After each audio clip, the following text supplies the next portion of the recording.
Hello friends, మరి Fiji hair ఉన్న వాళ్ళకి స్మూత్ హెయిర్ కావాలనుకుంటే జస్ట్ 5 minutes లో మన ఇంట్లోనే హెయిర్ మాస్క్ ని రెడీ చేసుకోవచ్చు. సో ఈ హెయిర్ మాస్క్ కి మెయిన్ గా కావాల్సింది ఫ్లాక్స్ సీడ్స్. మరి ఈ మొత్తం ప్రాసెస్ కి ఒక బౌల్ అండ్ మిక్స్ చేయడానికి ఒక స్పూన్ తీసుకున్నా.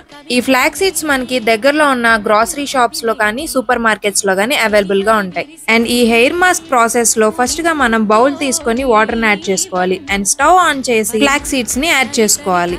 అండ్ యాడ్ చేసుకున్న తర్వాత ఒక 5 minutes వరకు సిమ్ లో పెట్టి బాయిల్ చేస్తూ ఉండాలి. అలానే మధ్య మధ్యలో స్పూన్ తో మిక్స్ చేస్తూ ఉండాలి. స్టార్టింగ్ బాయిల్ అవుతున్నప్పుడు మనకి థిక్నెస్ అయితే ఏం కనిపించదు, కానీ ఒక 1-2 minutes తర్వాత కొంచెం థిక్ అవుతుంది అండ్ 2 minutes తర్వాత జెల్లీ ఫామ్ లోకి రావడం స్టార్ట్ అవుతుంది. మరి ఈ ప్రాసెస్ అయ్యే లోపు ఈ హెయిర్ మాస్క్ టిప్ నచ్చినట్టయితే నా యూట్యూబ్ ఛానల్ కి సబ్స్క్రైబ్ చేయండి. అండ్ ఫైనల్లీ ఈ ప్రాసెస్ కంప్లీట్ అవ్వాలంటే 5 minutes టైం పడుతుంది. తరువాత మీరు స్క్రీన్ మీద చూస్తున్నట్టు జెల్లీ కన్సిస్టెన్సీ అయితే మనకు వస్తుంది. ఈ జెల్లీ కన్సిస్టెన్సీని ఫ్లాక్స్ సీడ్స్ నుంచి సెపరేట్ చేయాలి. సో ఒక బౌల్ తీసుకొని ఒక కాటన్ క్లాత్ దాని మీద ప్లేస్ చేసుకొని ఈ ఫ్లాక్స్ సీడ్స్ జెల్ మొత్తం దానిలో వేసి స్ట్రెయిన్ చేస్తే మనకి జెల్ అనేది సెపరేట్ అవుతుంది. అండ్ ఆప్షనల్ గా మనం డైలీ యూజ్ చేసే పారాషూట్ ఆయిల్ కూడా యాడ్ చేసుకోవచ్చు. Thank you for watching.